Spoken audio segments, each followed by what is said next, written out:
Hello മക്കളെ, welcome to Xylem learning. Akhil നാമസ് ആണ്. അപ്പൊ നമ്മുടെ എക്കണോമിക്സ് മോഡൽ എക്സാം വരുന്നത് നാളെയാണ് അല്ലെ. അപ്പൊ ഒരുപാട് തവണ മാറ്റി വെച്ചിട്ട് ഇപ്പൊ നാളെയാണ് നമ്മുടെ എക്കണോമിക്സ് എക്സാം വരുന്നത്. ഒരുപാട് കാര്യങ്ങൾ നമുക്ക് പഠിക്കാനുണ്ട്. മൈക്രോ എക്കണോമിക്സിലും മാക്രോ എക്കണോമിക്സിലും ഒക്കെ ആയിട്ട് കുറെ ചാപ്റ്റേഴ്സ്, 11 ചാപ്റ്റേഴ്സ് നമുക്ക് പഠിക്കാനായിട്ടുണ്ട് അല്ലെ. അപ്പൊ ഇപ്പൊ കുറച്ച് ദിവസങ്ങളായി കുട്ടികൾ ചോദിച്ചുകൊണ്ടിരിക്കുന്ന ഒരു ചോദ്യമാണ്, ഷോർട്ടസ്റ്റ് ക്വസ്റ്റ്യൻസ് ഏതൊക്കെയാണ് ഓരോ ചാപ്റ്ററിന് ഇമ്പോർട്ടന്റ് ആയിട്ട് വരാൻ സാധ്യതയുള്ളത്. അതായത് 5 മാർക്കിനും 4 മാർക്കിനും ഒക്കെ ആയിട്ട് സ്ഥിരമായിട്ട് വരുന്ന വളരെ ഇമ്പോർട്ടന്റ് ആയിട്ടുള്ള ക്വസ്റ്റ്യൻസ് ഏതൊക്കെയാണ്, ശ്രദ്ധിച്ചിരിക്കേണ്ട, നമ്മൾ ഒരിക്കലും പഠിക്കുന്ന സമയത്ത് വിട്ടുപോകാൻ പാടില്ലാത്ത ചില ഭാഗങ്ങളുണ്ട്. നാളത്തെ നമ്മുടെ മോഡൽ എക്സാമിന് ക്വസ്റ്റ്യൻ പേപ്പർ നിങ്ങൾ നോക്കുന്ന സമയത്ത് നിങ്ങൾ ഉറപ്പായിട്ടും കാണാൻ പോകുന്ന കുറച്ച് ചോദ്യങ്ങളുണ്ട്. അപ്പൊ ആ ചോദ്യങ്ങൾ ഏതൊക്കെയാണ് എന്ന് പറഞ്ഞു തരാൻ വേണ്ടിയിട്ടാണ് മിസ് എന്ന് വന്നിട്ടുള്ളത്. അപ്പൊ നമുക്ക് ഓരോ ചാപ്റ്റേഴ്സിലെയും അപ്രധാനപ്പെട്ട ഷോർട്ടസ്റ്റ് ക്വസ്റ്റ്യൻസ് ഏതൊക്കെയാണ് എന്നുള്ളതൊന്ന് ഡിസ്കസ് ചെയ്യാം അല്ലെ. ഫസ്റ്റ് നമ്മുടെ ഇൻട്രൊഡക്ഷൻ ടു മൈക്രോ എക്കണോമിക്സ് എന്നുള്ള ചാപ്റ്ററിൽ നിന്നും എക്സ്പ്ലെയിൻ എനി 2 സെൻട്രൽ പ്രോബ്ലംസ്, അതായത് central problems of N economy അല്ലെ. നമ്മുടെ സമ്പദ് വ്യവസ്ഥയുടെ ഏതെങ്കിലും പ്രധാന പ്രശ്നങ്ങൾ എന്ന് പറയുന്നത് വളരെ ഇമ്പോർട്ടന്റ് ആയിട്ടുള്ള ടോപ്പിക് ആണ്. വാട്ട് ടു പ്രൊഡ്യൂസ് അല്ലെ, എന്ത് പ്രൊഡ്യൂസ് ചെയ്യണം, അത് എത്ര അളവിൽ പ്രൊഡ്യൂസ് ചെയ്യണം, ഹൗ ടു പ്രൊഡ്യൂസ്, എങ്ങനെ, ഏത് ടെക്നോളജി ഓഫ് പ്രൊഡക്ഷൻ ഉപയോഗിച്ച് പ്രൊഡ്യൂസ് ചെയ്യണം, then for whom to produce, അതായത് ഈ പ്രൊഡ്യൂസ് ചെയ്ത് മാർക്കറ്റിൽ വിറ്റ് കഴിഞ്ഞതിന് ശേഷം കിട്ടുന്ന നാഷണൽ ഇൻകം ഫാക്ടേഴ്സ് ഓഫ് പ്രൊഡക്ഷനുകൾക്ക് എങ്ങനെയൊക്കെ ഡിസ്ട്രിബ്യൂട്ട് ചെയ്ത് കൊടുക്കണം. ഇത് വളരെ പ്രധാനപ്പെട്ട ടോപ്പിക് ആണ്, ഇത് പഠിച്ചു വെച്ചോളുക. പിന്നെ അടുത്തത് നമ്മുടെ തിയറി ഓഫ് കൺസ്യൂമർ ബിഹേവിയറിൽ നിന്ന് ഈ optimal choice of the consumer, അതായത് കൺസ്യൂമേഴ്സ് ഇക്വിലിബ്രിയം, അതിന്റെ ഡയഗ്രാം വളരെ ഇമ്പോർട്ടന്റ് ആയിട്ടുള്ള ഒരു ചോദ്യമാണ്. കൺസ്യൂമേഴ്സ് ഇക്വിലിബ്രിയം എന്ന് പറഞ്ഞാൽ നമുക്കറിയാം ഇൻഡിഫറൻസ് കർവും ബഡ്ജറ്റ് ലൈനും കൂടെ ടച്ച് ചെയ്യുന്ന പോയിന്റ് ആണ് കൺസ്യൂമേഴ്സ് ഇക്വിലിബ്രിയം. ആ ഒരു പോയിന്റിലാണ് നമ്മുടെ ഒരു കൺസ്യൂമർ ഏറ്റവും കൂടുതൽ സാറ്റിസ്ഫൈഡ് ആകുന്നത് അല്ലെ. അപ്പൊ അത് നിങ്ങൾ പഠിച്ചു വെച്ചേക്കാം. പിന്നെ നമ്മുടെ law of diminishing marginal product എന്തായാലും ചോദിക്കാൻ പോകുന്ന വളരെ ഇമ്പോർട്ടന്റ് ആയിട്ടുള്ള ഒരു ക്വസ്റ്റ്യൻ ആണ് കേട്ടോ. Okay, law of diminishing marginal product എന്താണ് എന്നുള്ളത് നിങ്ങൾ ആദ്യം മെൻഷൻ ചെയ്യാം. ഓക്കെ, അതെന്താണ് എന്നുള്ളത്, അതായത് നമ്മൾ ഓരോ ഇൻപുട്ട് കൂട്ടിക്കൊണ്ടിരുന്നതിനനുസരിച്ചിട്ട് ബാക്കിയുള്ള എല്ലാ ഇൻപുട്ടുകളും കോൺസ്റ്റന്റ് ആക്കി വെച്ച ഒരു ഇൻപുട്ട് നമ്മൾ ഇൻക്രീസ് ചെയ്യുകയാണെന്നുണ്ടെങ്കിൽ മാർജിനൽ പ്രോഡക്റ്റ് ആദ്യം കുറയും പിന്നെ കൂടുകയുമാണ് ചെയ്യുക. ഓക്കെ, അതാണ് law of diminishing marginal product. അതിന്റെ 3 സ്റ്റേജസ് ഉണ്ട്. നമുക്കറിയാം ഇൻക്രീസിങ് റിട്ടേൺസ് ടു ഫാക്ടർ ഉണ്ട്, ഡിക്രീസിങ് റിട്ടേൺസ് ടു ഫാക്ടർ ഉണ്ട്, നെഗറ്റീവ് റിട്ടേൺസ് ടു ഫാക്ടർ ഉണ്ട്. ആ 3 സ്റ്റേജസിലും ടി പിക്കും എ പിക്കും എം പിക്കും എന്താ സംഭവിക്കുന്നത് എന്നുള്ളത് നിങ്ങൾ മെൻഷൻ ചെയ്യണം ഈ ഡയഗ്രാം. ഇത് വളരെ ഇമ്പോർട്ടന്റ് ആണ്, ഈ ഡയഗ്രാം വരയ്ക്കാനായിട്ട് നിങ്ങൾ പഠിക്കണം. ടി പി ഇങ്ങനെ പോകുന്നു, ഇനി അതിന്റെ മുകളിലായിട്ട് എം പി ഇങ്ങനെ പോയി താഴോട്ട് നെഗറ്റീവിലേക്ക് പോകുന്നു, അതിനടിയിൽ കൂടെ എ പി വന്നിട്ട് പിന്നെ ഇതാ മുകളിലേക്കായിട്ട് പോകുന്നു. അതിന് 3 സ്റ്റേജ് ആയിട്ട് കട്ട് ചെയ്യണം. എ പിയും എം പിയും ഈക്വൽ ആവുന്ന സ്ഥലത്ത് ഫസ്റ്റ് സ്റ്റേജ് കട്ട് ചെയ്യാം, എം പി 0 ആകുന്നിടത്ത് സെക്കൻഡ് സ്റ്റേജ് കട്ട് ചെയ്യാം. അവിടുന്ന് ബാക്കി ടി പി കുറയുകയും എം പി നെഗറ്റീവ് ആകുകയും ചെയ്യുന്ന സ്റ്റേജ് ആണ് മൂന്നാമത്തെ stage, negative returns to factor. ഈ ഡയഗ്രാം വരയ്ക്കാനായിട്ട് എന്തായാലും പഠിച്ചു വെച്ചോളൂ കേട്ടോ. ദെൻ അടുത്തത് പ്രൈസ് ഇലാസ്റ്റിസിറ്റി ഓഫ് സപ്ലൈ എന്താണ്, അത് മെൻഷൻ ചെയ്യാൻ പറയുന്നു. Methods of measuring price elasticity of supply ഏതൊക്കെയാണ്? നമുക്കറിയാം പ്രൈസിൽ ഉണ്ടാകുന്ന ചേഞ്ചിനോട് സപ്ലൈ എങ്ങനെ എത്ര അളവിൽ റെസ്പോണ്ട് ചെയ്യുന്നു എന്നുള്ളതാണ് പ്രൈസ് ഇലാസ്റ്റിസിറ്റി ഓഫ് സപ്ലൈ അല്ലെ.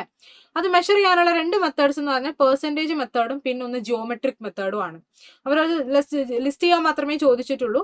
പിന്നെ നമ്മളോട് ആ പ്രൈസ് ഇലാസ്റ്റിസിറ്റി ഓഫ് സപ്ലൈ ഒന്ന് കണ്ടുപിടിക്കാൻ വേണ്ടിയിട്ട് നമ്മളോട് ഈ ഒരു ക്വസ്റ്റ്യനിൽ പറയുന്നുണ്ട്. നമുക്ക് നോക്കാം. പ്രൈസ് 10ൽ നിന്ന് 30 ആകുമ്പോൾ സപ്ലൈ 15ൽ നിന്ന് 25 ആകുന്നു. നമ്മുടെ ഇക്വേഷൻ ഇതാണ്, delta Q by delta P into P by Q. Delta Q എന്ന് പറഞ്ഞാൽ ക്വാണ്ടിറ്റിയിൽ വരുന്ന മാറ്റമാണ്. 15ന് 25 ആയി എന്ന് പറയുമ്പോൾ 10 ആണ് ഡെൽറ്റ ക്യൂ. പിന്നെ ഡെൽറ്റ പി എത്രയാണ്? 10ൽ നിന്ന് 30 ആയി എന്ന് പറയുമ്പോൾ 20 ആണ് ഡെൽറ്റ പി ഇൻറ്റു പി എന്ന് പറയുന്നത് ആദ്യത്തെ പ്രൈസും ക്യൂ എന്ന് പറയുന്നത് ആദ്യത്തെ ക്വാണ്ടിറ്റിയും. സോ 10ഉം 15ഉം. ഓക്കെ, 10ഉം 15. ഇനി ഇത് നമുക്ക് സോൾവ് ചെയ്ത് നോക്കാം. 0.5 വരും. 10/15 ചെയ്യുന്ന സമയത്ത് 0.67 എന്ന് വരും. 0.5 × 0.67 ചെയ്യുമ്പോൾ നമുക്ക് 0.335 എന്ന് പറയും. പിന്നെ നമ്മളോട് അത് കമന്റ് ചെയ്യാൻ, എന്ത് ടൈപ്പ് ഓഫ് ഇലാസ്റ്റിസിറ്റി ആണെന്ന് കമന്റ് ചെയ്യാനും കൂടി നമ്മളോട് പറയുന്നുണ്ട്. ഇത് ഒന്നിനേക്കാൾ ചെറുതായിട്ടുള്ള ഒരു ഇലാസ്റ്റിസിറ്റി ആണ്. സോ നമുക്ക് ലെസ് ഇലാസ്റ്റിക് ആണ് എന്ന് പറയാനായിട്ട് പറ്റും. ഓക്കെ അല്ലേ? റെഡി. ഇനി explain price ceiling with the help of a diagram. ഒരു ഡയഗ്രത്തിന്റെ സഹായത്തോടു കൂടി നമ്മളോട് പ്രൈസ് സീലിംഗും അതിന്റെ ഇഫക്റ്റും പറയാൻ പറയുന്നുണ്ട്. നമുക്കറിയാം പ്രൈസ് സീലിംഗ് എന്ന് പറഞ്ഞാൽ നിങ്ങൾ വരയ്ക്കേണ്ടത് ആദ്യം ഇക്വിലിബ്രിയം വരയ്ക്കുന്നു. ആ ഇക്വിലിബ്രിയം പ്രൈസിന് താഴെയായിട്ട് നമ്മുടെ ഗവൺമെന്റ് ഫിക്സ് ചെയ്യുന്ന പ്രൈസ് ആണ് ഈ പ്രൈസ് സീലിംഗ് എന്ന് പറയുന്നത്. അത് കൺസ്യൂമേഴ്സിനെ പ്രൊട്ടക്ട് ചെയ്യാൻ വേണ്ടിയിട്ട് ചെയ്യുന്നതാണ്. ഇക്വിലിബ്രിയം പ്രൈസ് ഒരുപാട് കൂടുതലാണെന്ന് ഗവൺമെന്റിന് തോന്നിക്കഴിഞ്ഞാൽ അതിന് താഴെയായിട്ട് ഗവൺമെന്റ് ഫിക്സ് ചെയ്യുന്ന ഒരു പ്രൈസ് ആണ് പ്രൈസ് സീലിംഗ്. ഇത് റേഷൻ കടകൾ വഴിയാണ് പ്രൊവൈഡ് ചെയ്യുന്നത്. അതുകൊണ്ട് തന്നെ ഇതിന്റെ ഒരു അഡ്വേഴ്സ് ഇഫക്റ്റ് എന്ന് പറഞ്ഞാൽ റേഷൻ കടകളുടെ മുന്നിൽ ഒരുപാട് ക്യൂ നിൽക്കേണ്ടതായിട്ട് വരുന്നുണ്ട്. അതുപോലെ തന്നെ റേഷൻ കടകൾ വഴി കിട്ടുന്ന ക്വാണ്ടിറ്റിയിൽ എല്ലാ കൺസ്യൂമേഴ്സും സാറ്റിസ്ഫൈഡ് ആയിക്കൊള്ളണം എന്ന് നിർബന്ധമില്ല. ഇത് രണ്ടുമാണ് അതിന്റെ അഡ്വേഴ്സ് ഇഫക്റ്റ് ആയിട്ട് വരുന്നത്. പിന്നെ prepare A short note on the emergence of macro economics. Emergence of macro economics വളരെ ഇമ്പോർട്ടന്റ് ആയിട്ട് ചോദിക്കുന്ന ഒരു ഷോർട്ട് എസ്സേ ക്വസ്റ്റ്യൻ ആണ്. ഇത് വന്നു കഴിഞ്ഞാൽ ആദ്യം നിങ്ങൾ ജെഎം കെയ്ൻസിന്റെ general theory of employment, interest and money എന്ന ബുക്ക് 1936 പബ്ലിഷ് ചെയ്തതോടുകൂടിയാണ് മാക്രോ എക്കണോമിക്സ് ഉണ്ടാകുന്നത്. അതിനു മുൻപ് ഇവിടെ ഉണ്ടായിരുന്നത് ക്ലാസിക്കൽ എക്കണോമിക്സ് ആയിരുന്നു. അവർ വിശ്വസിച്ചിരുന്നത് ഗവൺമെന്റ് ഇന്റർവെൻഷൻ തീരെ വേണ്ട എന്നുള്ളതായിരുന്നു. പക്ഷെ അത് തെറ്റാണെന്ന് പ്രൂവ് ചെയ്തുകൊണ്ടാണ് നമുക്ക് ഗ്രേറ്റ് ഡിപ്രഷൻ ഉണ്ടാകുന്നത്. ഗ്രേറ്റ് ഡിപ്രഷൻ ഉണ്ടാകുന്നതിന്റെ ബാക്ക്ഗ്രൗണ്ട് എഴുതുക, അതിന്റെ റീസൺസ് നിങ്ങൾ എഴുതുക, അതിന്റെ ഇഫക്റ്റ് നിങ്ങൾ മെൻഷൻ ചെയ്യുക. അതിനുശേഷം ജെഎം കെയ്ൻസ് ആ ബുക്കിൽ പറയുന്നത് ഗവൺമെന്റ് വേണം, ചിലപ്പോഴെങ്കിലും ഗവൺമെന്റ് പ്രശ്നങ്ങളിൽ ഇടപെടണം, പരിഹരിക്കണം. മാക്രോ എക്കണോമിക്സ് അങ്ങനെയാണ് ഉണ്ടാകുന്നത്, അത് മെൻഷൻ ചെയ്യണം കേട്ടോ. ഇതിനടുത്തത് എക്സ്പെൻഡിച്ചർ മെത്തേഡ് യൂസ് ചെയ്തിട്ട് എങ്ങനെയാണ് നാഷണൽ ഇൻകം കണ്ടുപിടിക്കുന്നതെന്ന് ചോദിക്കുന്നുണ്ട്. എക്സ്പെൻഡിച്ചർ മെത്തേഡ് മാത്രം നിങ്ങൾ പഠിച്ചാൽ പോരാ, പ്രൊഡക്റ്റ് മെത്തേഡും ഇൻകം മെത്തേഡിന്റെയും തിയറി എന്തായാലും നിങ്ങൾ പഠിക്കണം, അതിന്റെ ഇക്വേഷനും പഠിച്ചു വെക്കണം. ഇത് നമ്മുടെ എക്സ്പെൻഡിച്ചർ മെത്തേഡിന്റെ ഇക്വേഷൻ അല്ല. എക്സ്പെൻഡിച്ചർ മെത്തേഡിന്റെ ഇക്വേഷൻ വരുന്നത് എങ്ങനെയാണ്? GDP/MP = C+I+G+X-M. ഇതുപോലെ ബാക്കിയുള്ള രണ്ട് മെത്തേഡിന്റെയും ഇക്വേഷൻസ് നിങ്ങൾ എന്തായാലും പഠിച്ചു വെച്ചേക്കുക കേട്ടോ.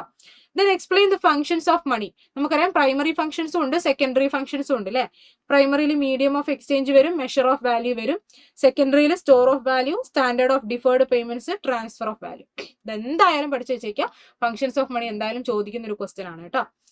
അടുത്തത് എങ്ങനെയാണ് ടു സെക്ടർ എക്കണോമിയിൽ എക്വിലിബ്രിയം ഇൻകം നമ്മൾ ഡയഗ്രത്തിന്റെ സഹായത്തോടു കൂടി കണ്ടുപിടിക്കുന്നത് എന്നുള്ളതാണ്.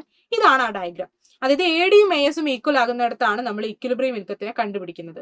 AS നിങ്ങൾ 0 സ്റ്റാർട്ട് ചെയ്യണം, അതൊരു 45 ഡിഗ്രി ലൈൻ ആയിരിക്കും. AD 0ന്റെ കുറച്ച് മുകളിലായിട്ട് സ്റ്റാർട്ട് ചെയ്യുക. ADയുടെ സ്റ്റാർട്ടിംഗ് പോയിന്റ് A ബാർ ആയിരിക്കണം. അപ്പൊ ഇതെന്തായാലും വരയ്ക്കാനായിട്ട് നിങ്ങൾ പഠിച്ചു വെച്ചേക്കണം. പിന്നെ നമ്മുടെ ഗവൺമെന്റ് ബഡ്ജറ്റിന്റെ കോമ്പോണൻസ് എന്തൊക്കെയാണ്? ഒന്ന് റവന്യൂ ബഡ്ജറ്റ് ആണെങ്കിൽ ഒന്ന് ക്യാപിറ്റൽ ബഡ്ജറ്റ് ആണ്. റവന്യൂ ബഡ്ജറ്റിൽ റവന്യൂ റെസീപ്സും റവന്യൂ എക്സ്പെൻഡിച്ചറും ആണ് കാണിക്കുക. ക്യാപിറ്റൽ റെസീപ്സും ക്യാപിറ്റൽ എക്സ്പെൻഡിച്ചറും ആണ് ക്യാപിറ്റൽ ബഡ്ജറ്റിൽ കാണിക്കുക. റവന്യൂ റെസീപ്റ്റ് രണ്ട് രീതിയിലുണ്ട്, ടാക്സ് റവന്യൂ ഉണ്ട്, നോൺ ടാക്സ് റവന്യൂ ഉണ്ട്.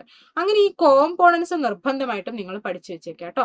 പിന്നെ ലാസ്റ്റ് നമ്മുടെ ഓപ്പൺ ഇക്കണോമി മാക്രോ എക്കണോമിക്സ് എന്നുള്ള ചാപ്റ്ററിൽ നിന്ന് നിർബന്ധമായിട്ടും ചോദിക്കാൻ പോകുന്ന ക്വസ്റ്റ്യൻ ആയിരിക്കും ഫ്ലെക്സിബിൾ എക്സ്ചേഞ്ച് റേറ്റ് സിസ്റ്റം, അല്ലെങ്കിൽ നമുക്കറിയാം determination of exchange rate. 3 systems ഉണ്ട്, ഫ്ലെക്സിബിൾ ഉണ്ട്, ഫിക്സഡ് ഉണ്ട്, മാനേജർ ഫ്ലോട്ടിംഗ് ഉണ്ട്. അതെന്തായാലും പഠിച്ചു വെച്ചേക്കാം. അതാണ് ആ ചാപ്റ്ററിലെ ഏറ്റവും ഇമ്പോർട്ടന്റ് ആയിട്ടുള്ള ക്വസ്റ്റ്യൻ. ഫ്ലെക്സിബിൾ എക്സ്ചേഞ്ച് റേറ്റ് സിസ്റ്റത്തിൽ മാർക്കറ്റിലെ ഡിമാൻഡ് ആൻഡ് സപ്ലൈ ഫോഴ്സസ് ആണ് എക്സ്ചേഞ്ച് റേറ്റ് ഫിക്സ് ചെയ്യുന്നത് അല്ലെ. അവിടെ ഗവൺമെന്റോ മറ്റ് അതോറിറ്റിയോ ആരും ഇടപെടേണ്ടതായിട്ട് വരുന്നില്ല. ഡിമാൻഡും സപ്ലൈയുമാണ് എക്സ്ചേഞ്ച് റേറ്റ് ഫിക്സ് ചെയ്യുന്നത്. ആ ഡിമാൻഡും ഫോറിൻ കറൻസിയോടുള്ള ഡിമാൻഡും ഫോറിൻ കറൻസിയുടെ സപ്ലൈയും ഈക്വൽ ആകുന്നിടത്ത് അവർ ഇക്വിലിബ്രിയം എക്സ്ചേഞ്ച് റേറ്റ് ഫിക്സ് ചെയ്യുന്നു. അപ്പോൾ ഓരോ ചാപ്റ്ററിലെയും 11 ചാപ്റ്ററിലെയും ഷോർട്ട് എസ്സേ ആയിട്ട് വരാൻ സാധ്യതയുള്ള ക്വസ്റ്റ്യൻസ് ഏതൊക്കെയാണ് എന്നുള്ളത് ഇപ്പൊ നമ്മൾ ഡിസ്കസ് ചെയ്തിട്ടുണ്ട്. ഇതിൽ കൂടുതൽ ക്വസ്റ്റ്യൻസും ഇതിന്റെ ആൻസേഴ്സ് ഒക്കെ കൂടുതൽ എങ്ങനെയാണ് എക്സ്പ്ലെയിൻ ചെയ്ത് എഴുതേണ്ടത് എന്നൊക്കെയുള്ള കാര്യങ്ങളെ കുറിച്ച് പറയാനായിട്ട് ഇന്ന് വൈകുന്നേരം നമുക്ക് മാരത്തോൺ വരുന്നുണ്ട്. അപ്പൊ എല്ലാവരും മാരത്തോണിൽ ജോയിൻ ചെയ്യാം. നന്നായിട്ട് തന്നെ നമുക്ക് നമ്മുടെ മോഡൽ എക്സാമിന് പഠിക്കണം, നന്നായിട്ട് നമുക്ക് നമ്മുടെ മോഡൽ എക്സാമിന് പെർഫോം ചെയ്യണം. അപ്പൊ എല്ലാവരും ലൈവിൽ ജോയിൻ ചെയ്യാം. All the best.